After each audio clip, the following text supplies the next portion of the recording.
Hi everyone, welcome back to Cons Way to Success. This is day 3 of Polity Batch. ஓகேங்களா? So இன்றைக்கி என்ன topic பார்க்க போகிறோம்னா making of Indian constitution. இது ரொம்ப முக்கியமான கான்ஸ்டியூஷன். இதுலேருந்து கொஸ்டின்ஸ் நம்ம எக்ஸ்பெக்ட் பண்ணலாம். ஓகே, இப்போ மேக்கிங் ஆஃப் கான்ஸ்டியூஷனோடைய இன்ட்ரொடக்ஷன் வந்து நேற்று எக்ஸ்டர்டே கிளாஸ்லேயே சொல்லியிருந்தேன். இஃப் யூ வாண்ட் ப்ளீஸ் இது இப்போ நீங்கள் ஃபாலோ பண்ணுறீங்க, இப்போ தான் இந்த வீடியோ பார்க்குறீங்க அப்படின்னா இதுக்கு முன்னாடி உள்ள ப்ரீவியஸ் வீடியோவும் டே 1 டே 2 ஏற்கனவே அப்லோட் பண்ணியிருக்கு. ஸோ கைண்ட்லி வாட்ச் பண்ணிவிட்டு இதை வந்து பார்த்தீங்கன்னா உங்களுக்கு இன்னும் பெட்டராக அண்டர்ஸ்டாண்ட் ஆகும். ஸோ பேசிக்ஸ்லேருந்து தான் நம்ம கிளாஸ் போயிட்டுருக்கு. So please go through it. After that come to watch this. ஓகேங்களா? ஓகே, ஃபர்ஸ்ட் இன்றைக்கி வந்து இன்றைக்கி வந்து நம்மளுடைய கிளாஸில் வந்து என்ன பிபிடி வச்சுருக்கோம் அப்படின்னா making of Indian constitution. So இந்த இந்தியன் கான்ஸ்டியூஷனை பொறுத்த வரைக்கும் ஏற்கனவே பேசிக் திங்ஸு, இதுக்கு முன்னாடி historical background of Indian constitution and then making of Indian கான்ஸ்டியூஷன்லேயே கொஞ்சம் ஓரளவுக்கு சின்ன கண்டென்ட்டு, டிராஃப்டிங் கமிட்டி வந்தது, யாரெல்லாம் பண்ணாங்க, எவ்வளோ நாள் பண்ணாங்க, எவ்வளோக்கு பண்ணாங்க, அந்த மாதிரி எல்லாமே நம்ம வந்து நேற்று எஸ்டர்டே கிளாஸில் பார்த்துருந்தோம். ஓகேயா? ஸோ இன்றைக்கி வந்து நம்ம என்ன பார்க்குறோன்னா மேக்கிங் ஆஃப் இந்தியன் கான்ஸ்டியூஷனை எலாபரேஷனாக எல்லாமே டீட்டெயில்டாக பார்க்க போகிறோம். Okay, why we need a constitution. இந்த விஷயத்தை நம்ம 2 நாளாகவே பேசிகிட்டே இருக்கோம். ஏன் வந்து கான்ஸ்டியூஷன் நமக்கு தேவைப்படுது அப்படின்னு சொல்லிட்டு. We needed to rule rights, responsibility, நிறையா பிரச்சனைகள் வராமல் இருக்கிறதுக்கும், மிஸ்யூஸ் ஆஃப் பவர்ஸ் வந்து மிஸ்யூஸ் பண்ணாமல் இருக்கிறதுக்குமே ஒரு ரூல்ஸ் அண்ட் ரெகுலேஷன் தேவைப்படுது. ஒரு ஃபேமிலியை எப்படி நம்ம ரன் பண்ணுறோம், பேசிக்காக பார்த்திங்கன்னா ஒரு ஃபேமிலியை ரன் பண்ணுறதுக்கே நம்ம சில கட்டமைப்பு வச்சுருக்கோம்ல, அதே மாதிரி நாட்டை ரன் பண்ணுறதுக்காக ஒரு ரூல்ஸ் அண்ட் ரெகுலேஷன்ஸ் வந்து கொண்டு வரணும் அப்படின்னு சொல்லிட்டு தான் இந்த கான்ஸ்டியூஷனை மேக் பண்ண ஸ்டார்ட் பண்ணுறாங்க. ஸோ வந்து இதுதான் நம்ம ஏன் வந்து why constitution is very much important அப்படிங்கிறதுக்கு இதுதான் வந்துட்டு ரொம்ப இம்பார்ட்டன்ட். நெக்ஸ்ட்டு வந்து த கான்செப்ட் ஆஃப் கான்ஸ்டியூஷன் அப்படிங்கிறது வந்து எங்கேருந்து எடுத்தோம் அப்படின்னா, the concept of constitution was first originated in யூஎஸ்ஏலேருந்து தான் ஃபஸ்ட்டு ஆரிஜினேட் ஆகியிருக்கு. அதை வச்சு தான் நம்ம வந்து எடுக்க ஸ்டார்ட் பண்ணுறோம். And then constitution was first என்னென்னா கான்ஸ்டியூஷன் ஆஃப் இந்தியா வந்து எப்படி வந்து நம்மளுக்கு வந்து கான்ஸ்டியூஷன் அசம்பிளின்னு ஒன்று க்ரியேட் பண்ணுறாங்க. அதில் நிறையா மெம்பர்ஸ் எல்லாமே ஜாயின் பண்ணி எல்லாரும் சேர்ந்து தான் ஒரு கான்ஸ்டியூஷனே ரெடி பண்ணுறாங்க. ஆனால் இந்த கான்ஸ்டியூஷனோட கான்செப்ட் வந்து எங்கேருந்து எடுத்துருக்கோம், நம்ம ஃபஸ்ட்டு மேஜராக யூஎஸ்ஏல இருந்து தான் இந்த கான்ஸ்டியூஷனை வந்து கான்ஸ்டியூஷன் எடுக்கல, பட் இந்த கான்செப்டை வந்து நம்ம அங்கேருந்து தான் நம்ம வந்து எடுத்திருக்கோம். நெக்ஸ்ட்டு வந்து பார்த்திங்கன்னா கேபினட் மிஷன் அப்படின்னு சொல்லிட்டு ஒரு டாபிக். என்ன கேபினட் மிஷன்னா என்ன பார்த்தீங்கன்னா, ஆஃப்டர் செகண்ட் வேர்ல்டு வார்க்கு அப்புறம் பிரிட்டிஷ் என்ன நினைக்கிறாங்க அப்படின்னா இந்தியாவை விட்டுட்டு போயிடணும் அப்படின்னு நினைக்கிறாங்க. ஆனால் அவங்க என்ன நினைக்கிறாங்கன்னா அவங்க பீஸ்ஃபுல் வேயாக பவரை வந்து ட்ரான்ஸ்ஃபர் பண்ணிட்டு போகணும் அப்படிங்கிற மாதிரி அவங்க நினைக்கிறாங்க. ஸோ அதனால தான் கேபினட் மிஷன்ங்கிறத வந்து அவங்க தான் நமக்கு வந்து கொடுக்குறாங்க ஃபஸ்ட்டு. ஸோ இப்போ அந்த கேபினட் மிஷனில் வந்து யார் யார் இருப்பாங்க அப்படின்னு பார்த்தீங்கன்னா chairman Pethick Lawrence, A V Alexander and then Stafford Cripps. So இவங்க 3 பேரும் தான் இப்போ கேபினட் மிஷனில் இருப்பாங்க. இது 1946 கொண்டு வருவாங்க. 1946 கொண்டு வந்துடுவாங்க. ஆஃப்டர் தட் பார்த்தீங்கன்னா நெக்ஸ்ட்டு வந்து இந்த கேபினட் மிஷனை வச்சு அதுக்கப்புறம் அவங்க என்னெல்லாம் எல்லாருமே சேர்ந்து தான் இப்போ என்ன பண்ண ஆரம்பிப்பாங்க, இந்தியன்ஸு ப்ளஸ் இவங்க 3 பேரும் ஐடியா கொடுக்கறதுக்கு மற்றது எல்லாமே கரெக்டாக போகுதா எப்படின்னு பார்க்கறதுக்காக இவங்க வந்து ஹெல்ப் பண்ணுவாங்க. ஓகேங்களா? ஸோ இதுக்கப்புறமா நம்மளுடைய டிராஃப்டிங் கமிட்டியை கொண்டு வருவாங்க. எப்படி கான்ஸ்டியூஷன் அசம்பிளி ஃபார்ம் பண்ணுறாங்க அப்படிங்கிறத பார்க்கணும். கேபினட் மிஷன் 1946 ஸ்டார்ட் பண்ணுறாங்க. யார் யார் இருக்கா இது தெரிஞ்சால் போதும். இது வந்து பிரிட்டிஷ் வந்து they need to hand over the power பீஸ்ஃபுல்லாக வந்து ஹேண்ட் ஓவர் பண்ணணும்னு நினச்சி தான் அவங்க இந்த ஒரு மிஷன் வந்து கொண்டு வராங்க. ஸோ நல்ல எண்ணத்தில் கொண்டு வந்திருக்காங்க. So first demand of constitution assembly யார் ஃபஸ்ட்டு டிமாண்ட் பண்ணுறாங்க அப்படிங்கிறத நம்ம ஏற்கனவே பார்த்தோம். எஸ்டர்டே கிளாஸ் நேற்றே நான் சொல்லியிருப்பேன். என்னென்னா ஃபஸ்ட்டு டைம் வந்து யார் வந்து இதை வந்து காயின் பண்ணியிருப்பாங்க அப்படின்னு சொல்லிட்டு நான் ஏற்கனவே சொல்லியிருப்பேன். என்ன யார் சொல்லியிருப்பாங்கன்னா எம்என் ராய். எப்போ சொல்லியிருப்பாங்க அப்படின்னு பார்த்தீங்கன்னா 1934 சொல்லியிருப்பாங்க. இந்தியன் நேஷனல் காங்கிரஸ் வந்து எப்போ சொல்லியிருப்பாங்கன்னா 1935 சொல்லியிருப்பாங்க.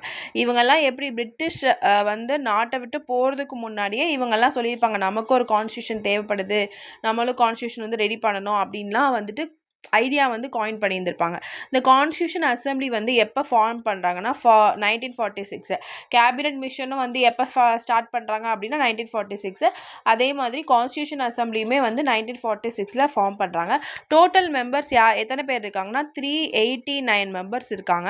அதே மாதிரி இப்போ நான் ஏற்கனவே சொன்ன மாதிரி எல்லாரும் சேர்ந்து வந்து 389. After the separation of Pakistan 299 தான் இருக்காங்க. ஓகேங்களா? 299. யார் வந்து இந்த கான்ஸ்டியூஷன் அசம்பிளிக்கு வந்து பிரசிடெண்ட்டாக இருப்பாங்க, சேர்மனாக இருப்பாங்கன்னு பார்த்தீங்கன்னா டாக்டர் ராஜேந்திர பிரசாத் இருப்பாங்க. டிராஃப்டிங் கமிட்டியோட சேர்மன் வந்து doctor B R Ambedkar. Objective resolution இது ரொம்ப இம்பார்ட்டன்ட். அப்ஜெக்டிவ் ரெசல்யூஷனை வந்து யார் ஃபஸ்ட்டு காயின் பண்ணியிருப்பா, யார் சொல்லியிருப்பாங்க அப்படின்னா ஜவஹர்லால் நேரு. இது தமிழில் வந்து குறிக்கோள் தீர்மானம் அப்படின்னு சொல்லிட்டு நம்ம சொல்லுவோம். ஸோ குறிக்கோள் தீர்மானம் யார் சொல்லியிருப்பாங்க, ஜவஹர்லால் நேரு. அந்த அப்ஜெக்டிவ் ரெசல்யூஷன் தான் இப்போ இருக்கிற ப்ரெசென்ட் டேல உள்ள ப்ரியாம்பிளாக நம்ம கன்வெர்ட் பண்ணியிருக்கோம். ப்ரியாமல் அப்படிங்கிறத தான் நம்ம லாஸ்ட்டாக நம்ம கான்ஸ்டியூஷனில் சேர்த்துருப்போம். ஃபஸ்ட்டு கான்ஸ்டியூஷன் நம்மளுக்கு எழுதியிருப்பாங்கல்ல, எழுதும் போதே நமக்கு ப்ரியாமல் வந்து இருக்காது. அட் லாஸ்ட் தான் ப்ரியாமல் அப்படிங்கிறத வந்து ஜாயின் பண்ணியிருந்திருப்பாங்க. ஸோ நெக்ஸ்ட் வந்து டிராஃப்டிங் கமிட்டி வந்து எப்போ ஃபார்ம் பண்ணுறாங்க, ஆஃப்டர் அவர் இண்டிபெண்டன்ஸ் 29 ஆகஸ்ட் 1947 தான் வந்து டிராஃப்டிங் கமிட்டிங்கிறத ஃபார்ம் பண்ணுறாங்க. பட் ஆனால் கான்ஸ்டியூஷன் அசம்பிளிங்கிறது 1946 ஆரம்பிச்சிருப்பாங்க. ஸோ இப்போ டிராஃப்டிங் கமிட்டி அப்படிங்கிறது வந்து எப்போ ஸ்டார்ட் பண்ணுறாங்கன்னா ஆஃப்டர் இண்டிபெண்டன்ஸ் 29 ஆகஸ்ட் 1947 வந்து ஸ்டார்ட் பண்ணுறாங்க. இப்போ வந்து யாரெல்லாம் இதில் வந்து மேஜராக இருப்பாங்கன்னா மொத்தமே 7 மெம்பர்ஸ் வந்து இருப்பாங்க. எத்தனை பேர் இருப்பாங்க அப்படின்னு பார்த்தீங்கன்னா 7 மெம்பர்ஸ் இருப்பாங்க. இப்போ வந்து யார் அப்படின்னு பார்த்தீங்கன்னா சேர்மன் வந்து டாக்டர் பிஆர் அம்பேத்கர், அதுக்கப்புறம் கேஎம் முன்ஷி, அலாதி கிருஷ்ணசாமி, கோபாலசுவாமி ஐயங்கார், முகமது சத்துல்லா, இவங்க 5 பேர் இருப்பாங்க. இங்கே வந்து மாதவ ராவோ அப்படிங்கிறவர் யாருக்கு ரீப்ளேஸ்மெண்ட்டாக வந்திருப்பாரு அப்படின்னு கேட்டிங்கன்னா பிஎல் மிட்டர்னு சொல்லிட்டு ஒருத்தவர் இருந்திருப்பார். அவருக்கு ரீப்ளேஸ்மெண்ட்டாக மாதவராவோ வந்திருப்பார். அதே மாதிரி டிபி கைத்தான் அப்படிங்கிறவருக்கு ரீப்ளேஸ்மெண்ட்டாக நான் வந்து இங்கே மாதவராவோ கொடுத்துருக்கேன்ல, இவர் வந்து யாருக்கு ரீப்ளேஸ்மெண்ட்டாக வந்திருப்பாருன்னா பிஎல் மிட்டருக்கு ரீப்ளேஸ்மெண்ட்டாக வந்திருப்பார். ஆனால் டிபி கைத்தானுக்கு ரீப்ளேஸ்மெண்ட்டாக யார் வந்திருப்பாங்க அப்படின்னா டிடி கிருஷ்ணமாச்சாரி அப்படின்னு சொல்லிட்டு எழுதிக்கோங்க. கிருஷ்ணமாச்சாரி அப்படிங்கிறவர் வந்து இவருக்கு ரீப்ளேஸ்மெண்ட்டாக வந்திருப்பார். ஸோ டிராஃப்டிங் கமிட்டி அப்படிங்கிறதுல வந்து யாரெல்லாம் இருந்தாங்க அப்படிங்கிறத இப்போ நம்ம பார்த்தோம். ஸோ எல்லோரும் நோட் பண்ணி வச்சுக்கோங்க.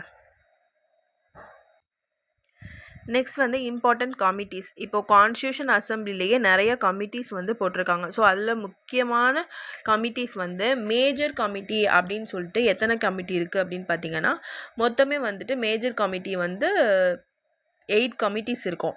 மைனர் கமிட்டி எத்தனை இருக்கும் அப்படின்னா 15 கமிட்டிஸ் இருக்கும். அப்போ வந்து மேஜர் வந்து 8, பட் ஆனால் இங்கே 5 தான் மென்ஷன் பண்ணியிருக்கு. 5 committees are there. Union Power Committee, Jawaharlal Nehru. Union Constitution Committee, Jawaharlal Nehru. Provisional Constitution Committee, Sardar Patel. And then Advisory Committee on Fundamental Rights வந்து சர்தார் பட்டேல். அடுத்து வந்து யார் அப்படின்னா rules of procedure committee Rajendra Prasad. இது எல்லாமே கமிட்டியோட நேமு. அதில் உள்ள ஹெட்டு வந்து யார் அப்படின்னா இவங்க. ஸோ இப்போ union power committee Jawaharlal Nehru, union constitution committee Jawaharlal Nehru, and then இதுவும் ரெண்டையும் ஈஸியாக படிச்சுக்கலாம். சர்தார் வல்லபாய் பட்டேல். இது 2 யார் அப்படின்னு பார்த்தீங்கன்னா ஜவஹர்லால் நேரு. அதே மாதிரி ரூல்ஸ் வந்து யார் அப்படின்னா ராஜேந்திர பிரசாத். ஓகேங்களா. இன்னும் 3 கமிட்டி சொல்கிறேன், அதையும் நோட் பண்ணிக்கோங்க. நெக்ஸ்ட் வந்து ஜவஹர்லால் நேரு வந்து யூனியன் பவர் கமிட்டி சொன்னேன், யூனியன் கான்ஸ்டியூஷன் கமிட்டி சொன்னேன்ல, அதே மாதிரி ஸ்டேட் கமிட்டியும் ஜவஹர்லால் நேரு தான். ஸ்டேட் கமிட்டின்னு ஒரு கமிட்டி இருக்குது, அதோட ஹெட்டும் வந்து ஜவஹர்லால் நேரு. அதே மாதிரி rules of procedure committee பிரசாத்னு சொல்லியிருக்கேன்ல, Rajendra Prasad சொல்லியிருக்கேன்ல. Steering committee அப்படின்னு சொல்லிட்டு அதையுமே ராஜேந்திர பிரசாத் தான் வந்துட்டு தலைமை தாங்குவார். ஸ்டீரிங் STERING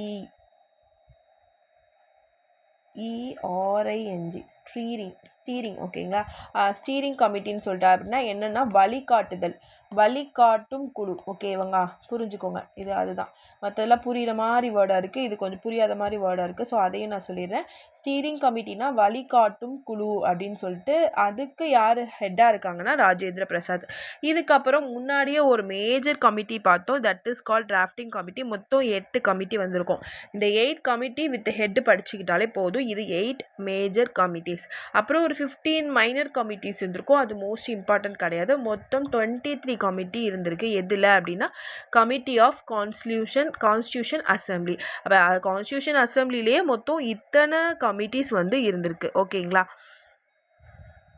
ஸோ இப்போ வந்து ப்ளைனாக கொண்டு வந்திருக்கேன் நம்மளுடைய இதை வந்துட்டு. ஸோ ஓகே, இதை நீங்கள் நோட்ஸ் எடுத்துக்கோங்க. இம்பார்ட்டண்ட் டைம்லைன்ஸ்னு போட்டுக்கோங்க ஒரு ஹெட்டிங், ஓகேங்களா? இம்பார்ட்டண்ட் டைம்லைன்ஸில் என்னென்ன டேட் சொல்கிறனோ அதெல்லாம் நோட் பண்ணி நான் என்னென்ன கண்டென்ட் சொல்கிறோம் அதை கீழே எழுதிட்டே வந்துருங்க. ஸோ இப்போ டிசம்பர் 9 ரொம்ப இம்பார்ட்டன்ட் டைம்லைன். டிசம்பர் 9 1946 தான் ஃபர்ஸ்ட் மீட்டிங் வந்து ஸ்டார்ட் ஆகுது. 1946 ஃபர்ஸ்ட் மீட்டிங் வந்து ஸ்டார்ட் ஆகுது. பென் வந்து கொஞ்சம் சரியில்லாமல் இருக்குது. ஸோ ஹேண்ட் ரைட்டிங் ரொம்ப ஒஸ்ட்டாக இருக்கும். ஸோ அதனால தான் நான் மோஸ்ட்லி வந்து பிபிடிலே வந்துடுது. இருந்தாலும் நான் சொல்ல நோட் மட்டும் பண்ணிக்கோங்க, ஓகேங்களா? ஃபர்ஸ்ட் மீட்டிங் வந்து எப்போ நடக்குது அப்படின்னா டிசம்பர் 9 1946 சொல்கிறேன், நோட் பண்ணிக்கோங்க. டிசம்பர் 9 1946 வந்து ஃபர்ஸ்ட் மீட்டிங் நடக்குது. நெக்ஸ்ட் மீட்டிங்கில் யார் இருப்பாங்க அப்படின்னு பார்த்தீங்கன்னா, இது ரொம்ப இம்பார்ட்டண்ட்டான ஒன்று. இது நேற்றே நான் சொன்னேன். டாக்டர் சச்சியானந்தா சின்ஹா அப்படின்னு சொல்லிட்டு ஒருத்தவங்க வந்து பிரசிடெண்ட்டாக இருந்திருப்பாங்க. சச்சியானந்தா சின்ஹா அப்படின்னு சொல்லிட்டு ஒருத்தவர் பிரசிடெண்ட்டாக இருந்திருப்பார். பட் ஆனால் அவர் வந்து இறந்து போயிடுவார். ஸோ அதுக்கப்புறமா யார் வந்து வந்திருப்பாங்க அப்படின்னா டாக்டர் ராஜேந்திர பிரசாத் நெக்ஸ்ட் மீட்டிங்கில் வந்திருப்பார். ஸோ செகண்ட் மீட்டிங் வந்து எப்போ நடக்கும் அப்படின்னா டிசம்பர் 11 1946 நான் என்ன பண்ணுவேன்னா டிசம்பர் 9 வந்து ஒரு கொஸ்டின் கேட்பேன். அன்னைக்கு என்ன கிளாஸ் இருக்கோ அப்போ கொஸ்டின் கேட்பேன். அப்போ நீங்கள் சொல்லணும் ஃபர்ஸ்ட்டு டிசம்பர் 9 தான் வந்து என்ன நடந்துச்சு. நம்ம டிசம்பர் மந்த்தில் தானே இருக்கோம். ஸோ இப்போ டிசம்பர் 9 தான் வந்துட்டு கான்ஸ்டியூஷன் அசம்பிளியில் ஃபர்ஸ்ட் மீட்டிங் நடந்திருக்கு. அப்போ செகண்ட் மீட்டிங் எப்போ நடந்திருக்கு? டிசம்பர் 11 1946 தான் செகண்ட் மீட்டிங் நடந்திருக்கு. அப்போ இதுக்கு யார் வந்து தலைமை தாங்கியிருப்பா அப்படின்னா டாக்டர் ராஜேந்திர பிரசாத் வந்து தலைமை தாங்கியிருப்பார். ராஜேந்திர பிரசாத், ஓகேங்களா? இவர் தான் வந்துட்டு செகண்ட் மீட்டிங்க்கும் தலைமை தாங்கியிருப்பார்.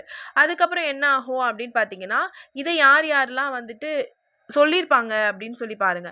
இப்போது டாக்டர் சச்சியானந்த சின்ஹா ஃபர்ஸ்ட் இருந்திருப்பாங்கல்ல, அதை யார் வந்து ரெக்கமெண்ட் பண்ணியிருப்பாங்க அப்படின்னு பார்த்தீங்கன்னா ஆச்சாரியா கிருப்லானி அப்படின்னு சொல்லிட்டு ஆச்சாரியா ஜேபி கிருப்லானின்னு சொல்லிட்டு ஒருத்தவர். இவர் தான் வந்துட்டு சச்சியானந்த சின்ஹாவை ரெக்கமெண்ட் பண்ணியிருப்பார். ஆனால் அவருக்கு என்ன ஆகும்னு தெரியாது. பட் ஆனால் டிசம்பர் 9 அவர் ஃபர்ஸ்ட் மீட்டிங்கில் பிரசிடெண்ட்டாக இருந்திருப்பார். டெம்பரவரி பிரசிடெண்ட் வந்து யார் அப்படின்னா சச்சியானந்த சின்ஹா. அதுக்கப்புறம் இறந்துருவார். டிசம்பர் 11 ராஜேந்திர பிரசாத் வந்து நம்ம கமிட்டிக்கு, தட் மீன்ஸ் கான்ஸ்டியூஷன் அசம்பிளிக்கு பிரசிடெண்ட்டாக ஆயிடுவார். ஸோ இப்போ வைஸ் பிரசிடெண்ட் யார் அப்படின்னு பார்த்தோம்னா, வைஸ் பிரசிடெண்ட் வந்து யார் அப்படின்னா ஹச்சி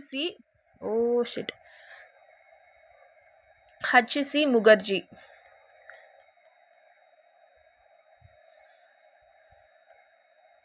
அப்புறம் விடி கிருஷ்ணமாச்சாரியா. இது வந்து கன்ஃபியூஸ் பண்ணக்கூடாது. இவர் வந்து விடி கிருஷ்ணமாச்சாரி, அவர் டிடி கிருஷ்ணமாச்சாரி. 2 பேரும் வேறு வேறு. நம்ம ஏற்கனவே பார்த்தோம், அந்த டிராஃப்டிங் கமிட்டியில் ஒருத்தவர் இருப்பார், அவர் வேறு, இவர் வேறு, கிருஷ்ணமாச்சாரி. ஸோ வந்து இவங்க வந்து யார் அப்படின்னு கேட்டிங்கன்னா vice president of the constitution assembly.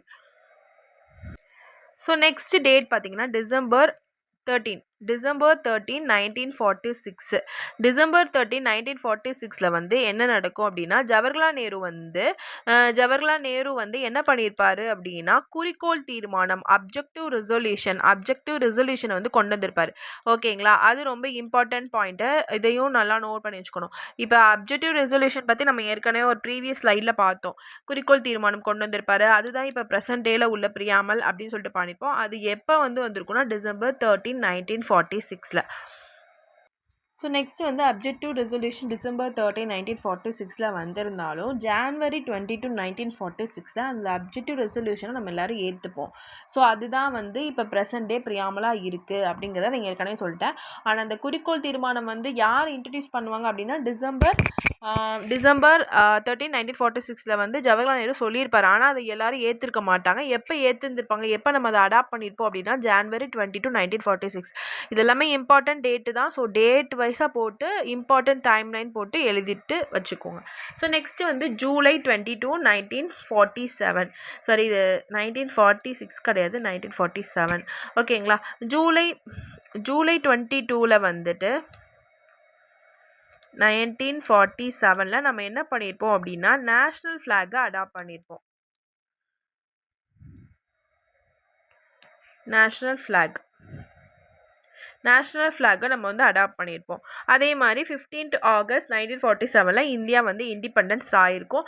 August 29 1947 நம்ம என்ன பண்ணியிருப்போம்னா டிராஃப்டிங் கமிட்டியை செட்டப் பண்ணியிருப்போம். ஸோ இது வரைக்கும் நம்ம இம்பார்ட்டன்ட் டேஸ் பார்த்துருக்கோம். இது எல்லாமே நோட் பண்ணிட்டீங்களா? பண்ணியிருப்பீங்கன்னு நம்புகிறேன். ஸோ ஓகே, அதுக்கப்புறம் நம்ம வந்து அதுக்கப்புறமா டேட்ஸ் தான், இன்னும் டேட்ஸ் முடியல. ஸோ நெக்ஸ்ட்டு டேட் பார்த்தீங்கன்னா November 4, 1948. November 4, 1948 தான் அந்த ஃபைனல் டிராஃப்ட் வந்து என்ன ஆகும் அப்படின்னா ரெடி ஆகும். எதுக்கு என்னது எதோட ஃபைனல் டிராஃப்ட்டு அப்படின்னு பார்த்தீங்கன்னா, நம்மளுடைய கான்ஸ்டியூஷனுடைய ஃபைனல் டிராஃப்ட்டை பிஆர் அம்பேத்கர் வந்து கான்ஸ்டியூஷன் அசெம்பிளியில் இன்ட்ரடியூஸ் பண்ணுவார். இதுதான் நம்மளோட ஃபைனல் டிராஃப்ட்டு அப்படின்னு சொல்லிட்டு யாருக்கு சொல்லுவாங்க அப்படின்னா November 4, 1948 கான்ஸ்டியூஷன் அசெம்பிளியில் வந்து சொல்லியிருப்பாங்க. ஸோ இந்த டேட் இம்பார்ட்டன்ட். ஃபைனல் டிராஃப்ட் எப்போ இன்ட்ரடியூஸ் பண்ணப்பட்டுச்சு அப்படின்னு கேட்டால் November 4, 1948. Next November 26, 1949. இது வந்து 48 இன்ட்ரடியூஸ் பண்ணுவார். அதுக்கப்புறம் நிறைய திருத்தங்கள் எல்லாமே இந்த ஒரு வருஷத்தில் மட்டுமே அந்த கான்ஸ்டியூஷன் அசெம்பிளி எத்தனையோ முறை வந்து திருத்தம் பண்ணியிருப்பாங்க. ஃபைனலாக மறுபடி ஃபைனலாக எப்போ அடாப்ட் பண்ணுவோம் அப்படின்னு பார்த்தீங்கன்னா நவம்பர் 26 1949 வந்து கான்ஸ்டியூஷன் அசெம்பிளியை அடாப்ட் பண்ணியிருப்போம். Adopted constitution assembly. So here இதை நான் நிறைய தடவை சொல்லிட்டேன். இதனால தான் நம்ம கான்ஸ்டியூஷன் டேயை இன்றைக்கி வந்து செலிப்ரேட் பண்ணுறோம். That means November 26 is celebrated as a constitution day in our country. ஓகேங்களா? நெக்ஸ்ட்டு வந்து அதனால தான் கான்ஸ்டியூஷன் அசெம்பிளி சொல்கிறோம். இப்போ வந்து January 24 இதுதான் ஃபைனல் மீட்டிங். January 24, 1950 சைனிங் பண்ணுவாங்க. Signing of the constitution. அதனால் அந்த டேட்டையும் எழுதிக்கோங்க. Jan 24, 1950. Jan 24, 1950 வந்துட்டு சைனிங் பண்ணுவோம். எல்லாருமே மொத்தம் எல்லாரும் 84 மெம்பர்ஸ் வந்து சைன் பண்ணுவாங்க. அந்த கான்ஸ்டியூஷன் ஓகே அப்படின்னு சொல்லிட்டு எல்லாருமே சைன் பண்ணியிருப்பாங்க. ஸோ அந்த டேட்டில் தான் நேஷ்னல் ஆந்தம் வந்து அடாப்ட் பண்ணியிருப்போம். நேஷ்னல் சாங்கை வந்து அடாப்ட் பண்ணியிருப்போம். அந்த டேட்டில் வந்து நம்ம டாக்டர் ராஜேந்திர பிரசாத்தை பிரசிடென்ட் ஆஃப் இந்தியானும் அனௌன்ஸ் பண்ணியிருப்போம். The first president of India is Rajendra Prasad. இது எல்லாத்துக்குமே தெரியும். ஸோ இது எல்லாமே important date. Finally we got இது ரிபப்ளிக் டே அப்படின்னு சொல்லிட்டு நம்ம எப்போ செலிப்ரேட் பண்ணுறோம்னா 26 January 1950. ஏன் அப்படின்னா நம்ம அன்னைக்கு தான் நம்ம வந்து நம்மளுடைய கான்ஸ்டியூஷனை வந்து கேம் இன்டு ஃபோர்ஸ் அன்னைக்கு தான் என்ஃபோர்ஸ் பண்ணியிருப்போம். ஓகேங்களா? ஸோ ஹியர் நம்ம பார்த்த வரைக்கும் adoption and enforcement constitution adopted at 26 November 1949 constitution enforced 26 January 1950. அன்னைக்கு தான் நம்ம celebrated as a republic day. So இப்போ வந்து நம்ம டாக்டர் அம்பேத்கர் தான் என்னன்னு சொல்லணும்னா chief architect of the constitution. வரையறுக்கப்பட்ட கான்ஸ்டியூஷன் அவர் தான் வரையறுக்கப்பட்டிருக்காரு. அதனால நம்ம அவரை வந்து chief architect of the constitution அப்படின்னு நம்ம சொல்கிறோம். ஸோ ஓகே, இதுக்கு ஹோம்ஒர்க் வந்துடுச்சு. But still I have some content to say you. Wait. So next வந்து பிரேம் பெஹாரி நரைன் ரைசதா. பிரேம் பெஹாரி அப்படிங்கிறவர் யார் அப்படின்னா இவர் வந்து நம்மளுடைய இந்தியன் கான்ஸ்டியூஷனை கேலிகிராஃபரில் எழுதியிருக்காரு. இட்டாலியன் ஸ்டைலில் வந்து நம்மளுடைய இந்தியன் கான்ஸ்டியூஷனை எழுதியிருக்காரு. கைப்பட எழுதியிருக்காரு. ஸோ அது வந்து எங்கே இருக்குது அப்படின்னு பார்த்தீங்கன்னா டெல்லி பார்லிமெண்ட்டில் வந்து ஹீலியம் கேஸால் அதை பாதுகாத்துட்ருக்காங்க. அது கெட்டு போகாமல், அது பிஞ்சு போகாமல், அது பல்லஸ் ஆகாமல் ஹீலியம் கேஸோட வச்சு ஒரு இடத்துல வந்து பாதுகாத்துக்கிட்டு இருக்காங்க. ஸோ டோட்டல் எக்ஸ்பெண்டிச்சர் இந்த மொத்தமாகவே இந்த கான்ஸ்டியூஷனை வந்து ரெடி பண்ணுறதுக்கு மொத்தமாக எவ்வளோ லட்சம் செலவு பண்ணியிருக்காங்கன்னா 64 லட்சம் வந்து செலவு பண்ணியிருக்காங்க. இது எத்தனை நாள் நடந்திருக்கும்? இந்த 11 செஷன் அசம்பிளி வந்து 11 செஷன் நடந்திருக்கும். எவ்வளோ நாள் நடந்திருக்கும் அப்படின்னா அந்த மீட்டிங்ஸ் மட்டுமே 166 டேஸ் வந்து மீட்டிங்ஸ் நடந்திருக்கும். 66 டேஸ் வந்து மீட்டிங் நடந்திருக்கும். ஸோ இது எல்லாமே important point. So okay, I hope that எல்லா இம்பார்ட்டன்ட் மேட்டர்ஸ் எல்லாமே நான் வந்து டீட்டெயிலாக எக்ஸ்பிளைன் பண்ணிட்டேன்னு நினைக்கிறேன். ஸோ வந்து இந்தியன் கான்ஸ்டியூஷன்னா என்னன்னு நம்ம ஏற்கனவே பார்த்தாச்சு. இந்தியன் கான்ஸ்டியூஷன் வந்து பேக்ரவுண்ட் ஆஃப் இந்தியன் கான்ஸ்டியூஷன் அதுக்கு ப்ரீவியஸ் கிளாஸில் பார்த்தாச்சு.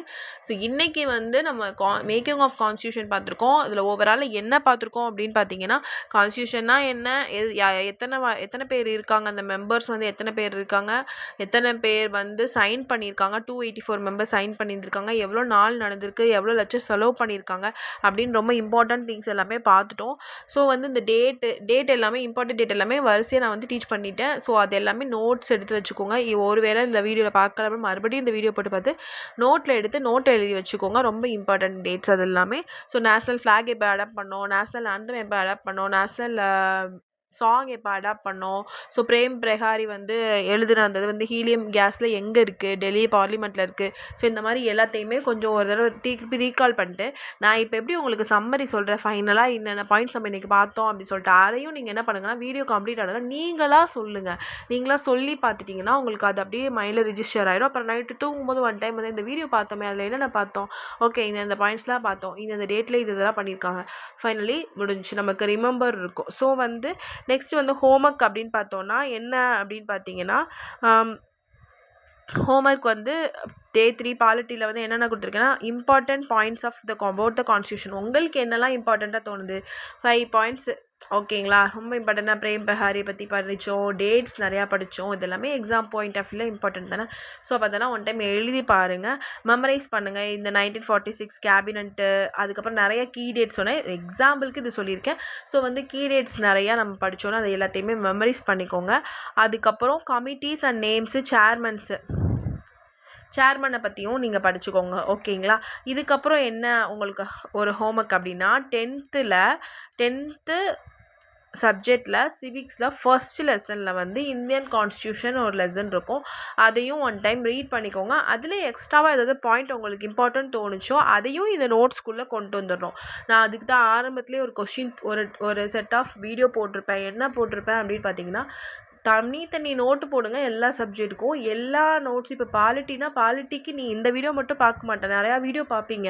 அப்போ அந்த வீடியோவில் இருக்கிற நோட்ஸு, அந்த ப்ரீவியஸ் இயர் கொஸ்டின்ஸில் உள்ள நோட்ஸு, அதுக்கப்புறம் நீங்கள் புக்கில் படிக்கும் போது ஏதாவது இம்பார்ட்டன்ட்டு தோணுச்சுன்னு எல்லாமே அந்த நோட்டுக்குள்ளேயே வந்துடும். அப்போ தான் நீங்கள் எக்ஸாமுக்கு ஒன் டைம் ரிவிஷன் பண்ணும்போது ரொம்ப ஹெல்ப்ஃபுல்லாக இருக்கும். ஸோ அதனால் கண்டிப்பாக இந்த வீடியோ பார்த்து நோட்ஸ் எடுத்துக்கோங்க.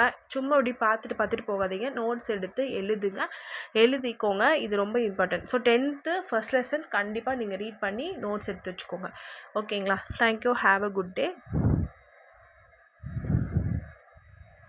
So okay, thank you for watching. Keep on supporting for our free TNPSC batch. Like, share, subscribe, comment your doubt below. Next class வந்து tomorrow, don't miss it. So okay, Con's way to success, smart study, stay consistent. Thank you, have a good day.